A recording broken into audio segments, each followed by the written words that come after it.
you orang mana macam tu kan. Saya orang Indonesia lah wajib. You ada pemika? Ada. Okey lah, tak payah takut lah, ini ada loblok saja macam tu. Ketuk pintu gitu kan. Dor, buka pintu ya. Saya kan nggak tahu sih siapa yang gedor-gedor pintu. Assalamualaikum warahmatullahi wabarakatuh. Jumpa lagi bosku dan para sahabat dengan Mas Farhan, vlognya orang Indonesia yang berada di Malaysia. Gimana kabar-kabar bosku dan para sahabat? Dan terima kasih yang sudah sokong channel Mas Farhan dengan like, comment, share, dan subscribe. Semoga kalian semua dimurahkan rezekinya sama Allah, dipanjangkan umurnya oleh Allah, dijauhkan dari malak bahaya oleh Allah Subhanahu wa taala. Amin amin ya rabbal alamin. Oke bosku, di video kali ini Mas Farhan mau bercerita tentang pengalaman pribadi Mas Farhan saat berhadapan pihak kuasa di Malaysia seperti immigration dan polisia di Malaysia ya. Pada suatu hari ketika Mas Farhan sedang tidur nyenyak ya bosku. Pengalamannya Mas Farhan saat berhadapan dengan immigration di Malaysia. Mas Farhan dagdikdukser ya waktu itu. Mas Farhan baru balik kerja, biasanya Mas Farhan shift malam ya. Tapi waktu itu karena yang temennya Mas Farhan sakit, Mas Farhan ditukar shift jadi shift pagi. Baliknya pukul 9 malam. Waktu itu Mas Farhan sudah berehat, sudah mandi, sudah sembahyang.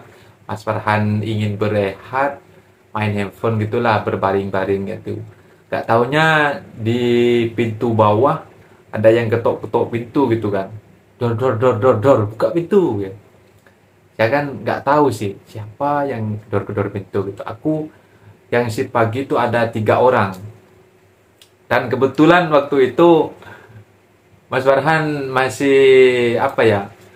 Masih leka-leka lah, lehai-lehai gitu, gak nyadar waktu tuk pintu gitu kan. Sudah penat banget kan, capek banget baru balik kerja gitu kan. Tak tahunya teman aku datang ke kamar aku, Mas siapa yang ketuk-ketuk pintu gitu.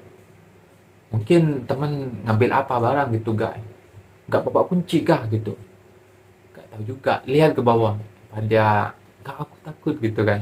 Ya udah aku lihat ke bawah lah, tak tahunya aku lihat ke bawah, buka pintu deh gitu kan. Nah, ini dikasih tunjukkan dia gak pakai baju teman-teman. Dia gak pakai baju. Kalau di Indonesia ya entel gitu kan, polis entel gitu kan. Dia gak pakai baju polis. Kalau di sini ya polis jenayah gitulah, kalau nggak salah ya. Jadi waktu itu aku buka pintu lah, aku ngambil kunci. Dia kan nanyain berapa orang di sini tinggal gitu kan. Ada tuan, cuma 3 orang gitu. Jadi 3 orang kita dicek. Waktu ditanyain paspor, aku waktu itu paspor dipegang pos yang original. Jadi aku ngasih yang fotokopiannya aja, yang kayak gini aja kan, yang fotokopiannya aja. Aku ngasih gitu. Dia gak percaya, katanya bohong gitu kan. Ya akhirnya Mas Farhan dibawa ke balai polis karena gak ada yang original. Jadi ya Mas Farhan ikut aja. Tapi Mas Farhan gak takut, soalnya kan yang original, yang paspor original dipegang bos gitu kan. Setelah itu Mas Farhan dibawa ke balai polis. Mas Farhan diborgol bosku. Mas Farhan diborgol. Ya udahlah, biarin, yang penting Mas Farhan nggak salah gitu kan, diborgol. Nah itu disuruh telepon bos, aku telepon bos, dan kawan-kawan juga teman Mas Farhan yang 3 tuh dibawa juga, telepon sama bos. Akhirnya aku bilang aku dibawa polis soalnya nggak ada yang original paspornya, cuma fotokopi. Oh ya udah, nanti aku datang ke sana ngambil kamu gitu. Udah cepet bos gitu, aku ngomong gitu. Dah aku waktu itu takut loh bosku, soalnya kan aku nggak pernah sampai kena tangkap sama polisi di borgol gitu kan. Aku ya udahlah, biarin ya, aku kan sini kan bukan, mungkin aku salah karena nggak pegang yang original gitu kan. Setelah itu aku diambil sama bos. Setelah 30 menit bos datang, yang ngasih nunjuk surat paspornya yang original dengan permitnya. Lah itu aku dilepas bosku. Alhamdulillah aku lepas gitu. Aku nggak takut kan, soalnya aku kan nggak kosong gitu. Yang pengalaman yang kedua, waktu itu Mas Farhan mau pergi ke rumahnya temen ya. Mas Farhan waktu itu order Grab.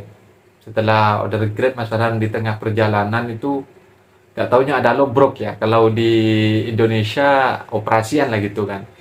Ada operasian gitu. Setelah itu tukang Grabnya kan nanya, "Dek, kamu ada permit nggak?" Gitu. "Ada, Cik," gitu. Dan setelah itu bosku, setelah aku kena tangkap sama polis itu karena gara-gara gak punya paspor yang original, makanya aku ngomong sama bos, "Ya udah bos, aku mau pegang paspor yang original itu. Takutnya terulang yang kedua kalinya," gitu kan. Akhirnya bos juga ngerti, dia juga waktu beristirahat di rumah dipanggil gitu kan, nganterin paspor gitu kan. Akhirnya semua pekerjanya dikasih paspor. Ya sudah percaya, gak takut lari gitu kan. Soalnya para bos gitu kan takutnya kan dilari gitu kan. Tapi alhamdulillah bos waktu itu sudah percaya, gak mau berurusan juga dengan berpihak kuasa. Akhirnya Mas Farhan pegang paspor sendiri sampai sekarang. Dan pengalaman yang kedua, Mas Farhan waktu mau jalan-jalan, waktu cuti, Mas Farhan mau pergi ke rumahnya temen ya. Di tengah jalan tiba-tiba ada kelip-kelip gitu di depan. Loh, ada apa gitu, ada polis itu kan. Tak taunya ada lobrok bosku. Ada lobrok. Tukang Grabnya itu kan orang Cina. "Lu ada permit ke?" Macam tu. You orang mana?" Macam tu kan. "Saya orang Indonesia lah, Pakcik." You ada permit ke?" Ada. Oke lah, tak payah takut lah. Ini ada loblok saja. Macam tu. Lepas tu, oke lah. Lepas tu jalan, dicek. Lepas itu ditanyain. Dia sama pakcik itu buka pintunya, pintu mobilnya. Lepas itu ditanyain. Ya udah aku kasih paspor. Lepas itu dilihat-lihat. Ya udah dikasih lepas gitu. Alhamdulillah gitu. Makanya Mas Farhan itu senang kalau sudah pegang paspor. Oh, berarti kalau yang original mesti cuma dilihat, dicek aja gitu ya bosku. Dan yang paling menyedihkan itu waktu pengalaman Mas Farhan yang ketiga ini lah bosku. Yang ketiga waktu ini berurusan dengan immigration ya. Waktu itu Mas Farhan nginep di rumahnya temen lah. Nginep di rumahnya temen. Kalau Mas Farhan libur gitu kan kadang-kadang kan males di rumah gitu kan. Mas Farhan nginep di rumahnya temen lah. Waktu itu tengah malam pukul 12. Tak taunya ada pengecekan lah, ada pengecekan immigration gitu. Mas Farhan tidur enak-enaknya. Yaitu dor. Buka pintu gitu kan. Lah itu Mas Farhan sudah tahu lah, wah ada pengecekan, paling polisi atau immigration gitu kan. Lah itulah Mas Farhan cakap sama temen lah, buka pintunya, itu paling immigration gitu kan. Lah itu dibuka pintunya, tak taunya betul. Lah itu handphonenya diminta semua, diambil semua. Lah itu ditanyain paspor, ya udahlah aku buka bag, aku kasih paspor aku, dan punya teman aku juga kasih.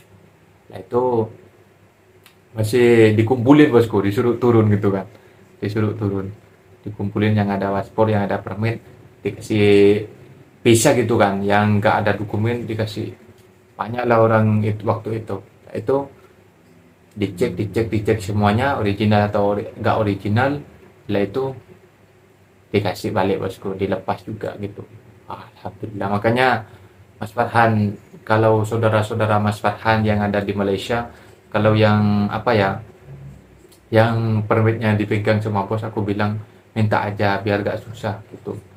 Ya alhamdulillah bosku, teman-teman Mas Farhan ada juga sih yang dipegang sama bosnya, tapi dia yang kerja rumah tangga gitu kan. Tapi kalau yang kerja kayak di luar-luar restoran kebanyakan ya dibagi lah, karena bos itu juga gak mau kan waktu beristirahat kalau pekerjanya ada masalah, cuma ada yang fotokopinya aja, ya pasti yang minta yang original gitu ya bosku.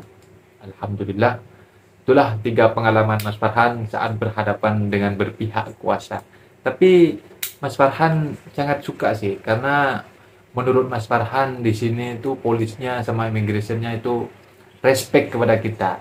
Aku pun juga respect sama dia, karena dia kan pekerjaannya dia memang mengecek-ngecek dokumen para pekerja migran gitu kan. Oke bosku, mungkin videonya Mas Farhan sampai di situ saja. Pengalamannya Mas Farhan Itulah yang saya dapat sampaikan pengalamannya Mas Farhan di Malaysia saat berhadapan dengan pihak berwajib di Malaysia. Tapi di Malaysia itu polisnya baik-baiknya sama immigrationnya ya. Dia juga respect kepada kita. Dia kan kerjanya dia cuma itulah ngecek-ngecek dokumen gitu ya. Mungkin apa benda atau yang salah boleh komen dekat bawah ya bosku. Tahu apa kata-kata benda yang salah, aku minta maaf. Mungkin tidak selaras dengan kata-katanya, atau ada juga yang mengatakan aku itu bahasa Indonesianya gak begitu sempurna gitu. Apa mungkin aku terlalu lama di Malaysia gitu kan.